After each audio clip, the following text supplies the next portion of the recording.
जय हिंद प्यारे साथियों, कैसे हो आप लोग। I hope you are all fit and fine. So again welcome in Kushal Path diploma platform. आज का जो वीडियो है हमारे हर एक सेमेस्टर के लिए काफ़ी ज़्यादा इम्पोर्टेंट है और ये आपके सेमेस्टर एग्ज़ाम के लिए काफ़ी ज़्यादा इम्पोर्टेंट होने जा रहा है। तो इस वीडियो में आखिर क्या आप लोगों को बताने वाले हैं, क्या ऐसी बात बताने वाले हैं जो कि आपके सेमेस्टर एग्ज़ाम के लिए इम्पोर्टेंट है।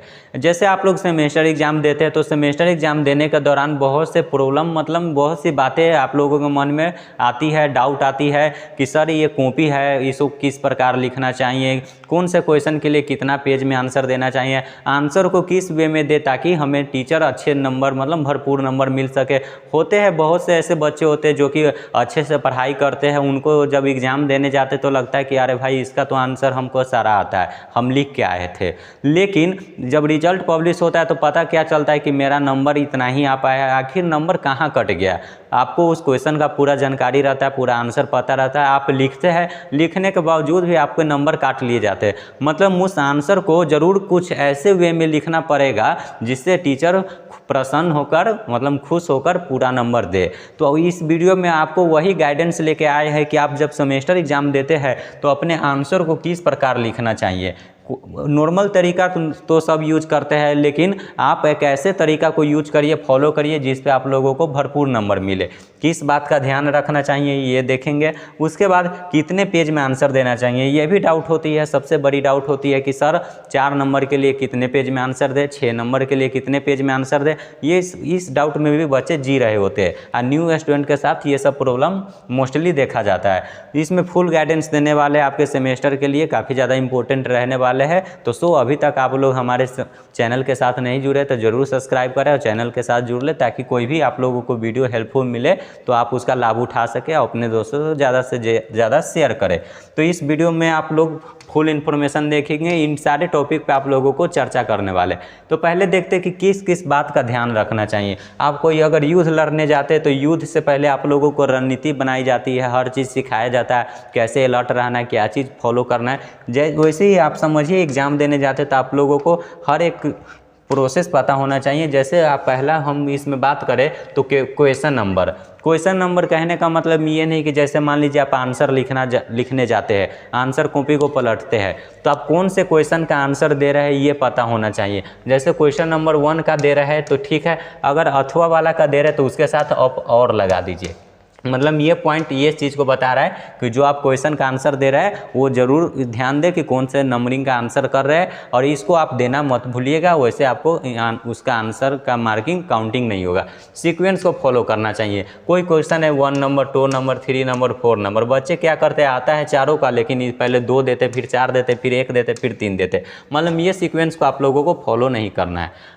आपको सीक्वेंस को सीरियली आप लोगों को देना है, जिससे एग्जामिनर कॉपी चेक करेंगे तो काफ़ी ज़्यादा सहूलियत होगी और जितना ज़्यादा कम टाइम आपके कॉपी पर लगेंगे उतना ज़्यादा नंबर टीचर आपको देंगे। इस बात को गांठ बांध लीजिए।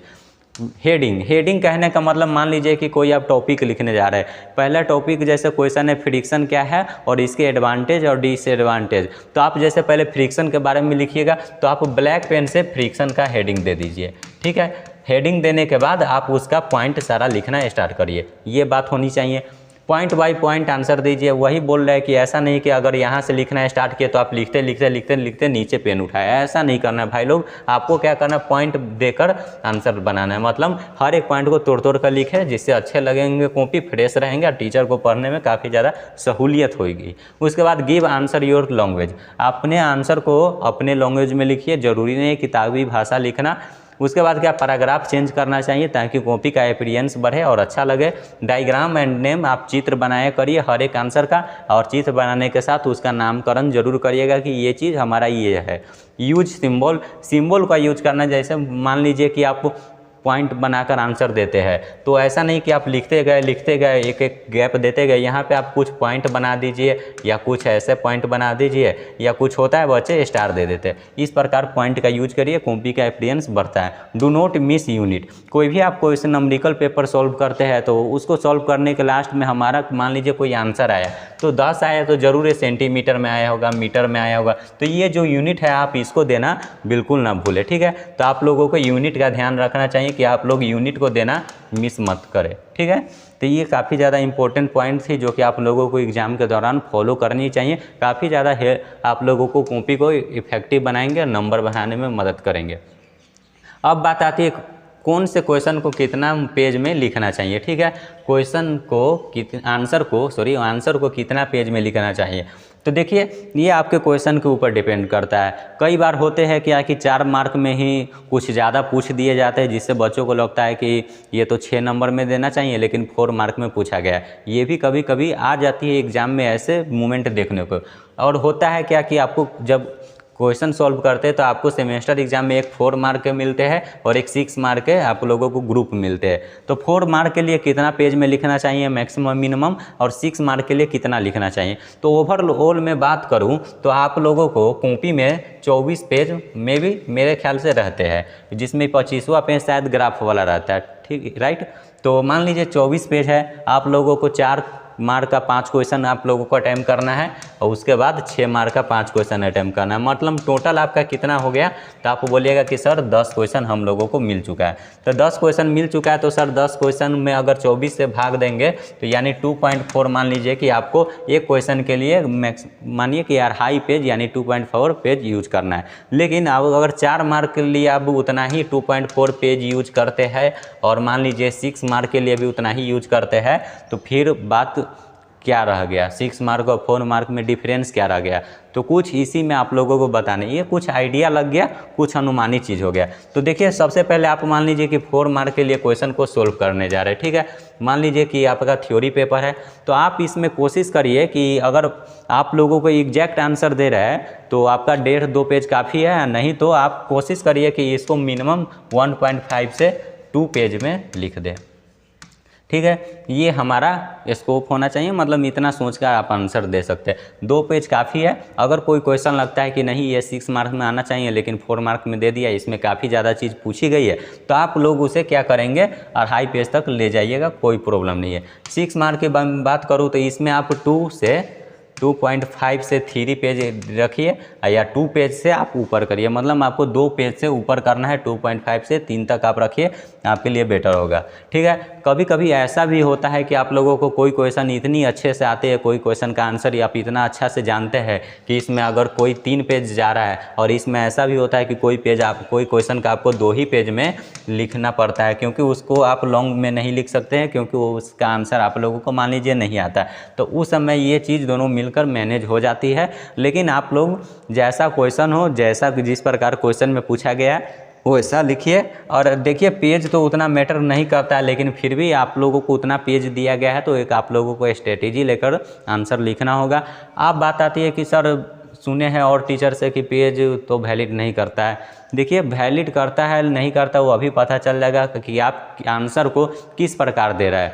आप पॉइंट लिख रहे हैं, होते हैं कई बच्चे कि इधर उधर का लैंग्वेज यूज कर देते हैं, जिसके कारण पेज भरने के फिराक में रहते हैं। कोई बच्चे होते हैं जो एग्जैक्ट पॉइंट वाली बात लिखते हैं, ताकि टीचर पढ़ते तो पता चल जाता है कि जो चीज़ का तलाश था वो तो यहाँ बच्चा लिख चुका है।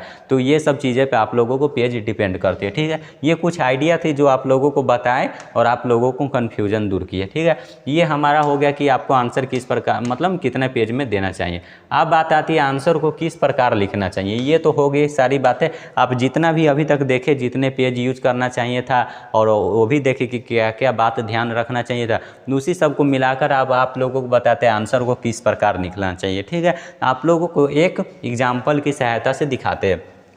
जैसे मान लीजिए कि हमारा कोई क्वेश्चन दिया हुआ है, मान लीजिए क्वेश्चन है, ठीक है। क्वेश्चन क्या है कि व्हाट इज फ्रिक्शन। पहला क्या कह रहा है कि फ्रिक्शन क्या है, एंड इसका क्या कह रहा है कि एडवांटेज भी पूछा है एंड डिसएडवांटेज। ये हमारा क्वेश्चन है, कह रहा है कि आप फ्रिक्शन को बताइए, इसके एडवांटेज को बताइए और डिसएडवांटेज को बताइए। तो आप लोगों को क्या करना है, आप लोगों को आंसर देना है, ठीक है। आंसर देना है। अगर मान लीजिए कि आंसर तो हमारा एक साइड रहता है, आप क्वेश्चन का सॉल्व करने जाते हैं, तो आप लोगों को पहले क्या करना है कि जिस क्वेश्चन का आंसर दे रहे हैं, जैसे ये क्वेश्चन 1 का अथवा वाला है, तो आप लिख दीजिए आंसर 1 और आप इसे बॉक्स में बंद कर सकते हैं, ठीक है। ये सब कर सकते हैं। इफेक्टिव बनाने के लिए आप आंसर देना है फ्रिक्शन का, तो आप ब्लैक पेन उठाइएगा और यहाँ पे फ्रिक्शन हेडिंग दीजिएगा। फ्रिक्शन देने के बाद यहाँ पे कोई सिंबल लगा दीजिएगा, यहाँ पे नीचे अंडरलाइन कर दीजिएगा। आप इसका जितना डिफिनीसन हो गया, आप उस डिफिनीसन को देना स्टार्ट करेंगे। ठीक है, ये कोई मान लीजिए कि डिफिनीसन सब आप लिखना पॉइंट बाय पॉइंट स्टार्ट कर दे। उसके बाद हमारा अगला टॉपिक है कि एडवांटेज, तो आप यहाँ पे आगे नेक्स्ट एडवांटेज लिखिएगा। एडवांटेज देने के बाद हेडिंग देने के बाद आप लोग क्या करिएगा, फिर इसका सारा पॉइंट आप लिखना स्टार्ट करिएगा।